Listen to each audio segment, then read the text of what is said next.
The price of things.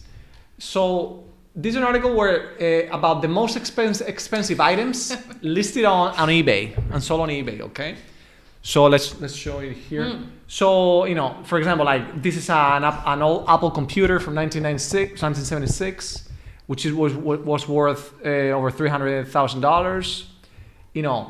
A 65. Let's see. Wow. 65 million skeleton of a dinosaur, really random stuff. Walt Disney propaganda.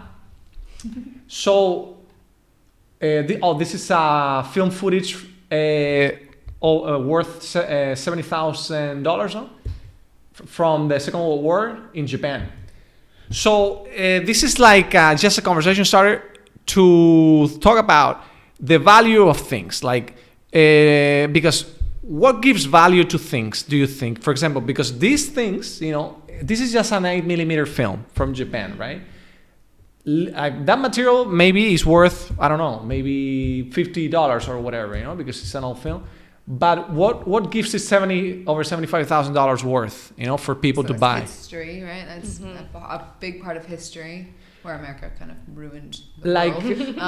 So very embarrassing part of history. Like, is there anything that you remember, like that you have bought in the past that you say, okay, I totally paid for a nostalgic value, or it's just a personal value? It's not really like this mic is worth 100 euros. No, because this mic, my favorite singer had it in his hand, and I'm willing to pay $20,000 or whatever. I've never bought. You never bought like as anything a fan, but I do put a lot of value into things like clothes, and people don't really understand that. Like, oh my gosh, moving from New Zealand was so hard because I had so many freaking clothes. Yes. Like 5 suitcases at least. I've still left some behind. Sorry, Matt from Flatmate. You would have loved last week's podcast, because we had a girl who was a professional in fast. She's an expert in fast fashion and sustainable fashion. So it's pretty much about how to buy clothes without having to work consciously again, with the environment and stuff. That's really that's really good. But she loves fashion too. She loved fashion. I'm starting to think about that more too, because a lot of the stuff I bought, especially in America, is like very cheap, and then I start thinking about where it's actually coming from, and ones like Shine or whatever, I never bought from them anyway, but like I wouldn't buy from them because of what I've read about them. But I'm trying to keep informed, but it's hard, like when you can go to like Kmart or here would be Primark or something. It's like that's the cheapest option, and like I'm a poor teacher.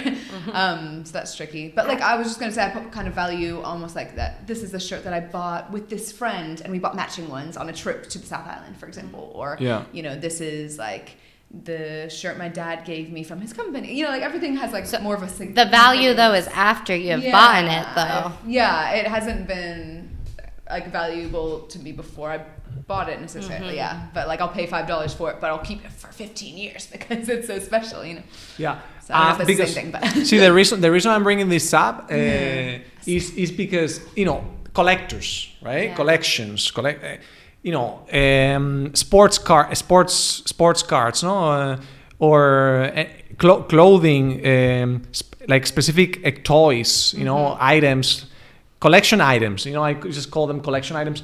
This is huge, and people pay like ridiculous amounts of money. And there are people that even just work to buy parts to fill in those collections. But people, they say that a lot of people say that that's just straight out stupid, because why would you do that? So kind of the argument is here, do you think that's like completely respectable, normal? It's your money, so therefore you can spend whatever you want, or do you think it's because people it makes them immature, to have that hobby? You know what I'm saying? I think it's just it's people's own priorities and preferences. Like I know people who collect cars, some of my uncles and stuff, and they love it. That's what they love, and they take them out and they go meet other people through their Ferraris, for example. They have Ferrari clubs and things, so that's cool for them. For me, if I had an extra $10,000, $20,000, whatever, I would go travel. Like I would just use it for trips. Like that's what I value right now. That's like my top priority.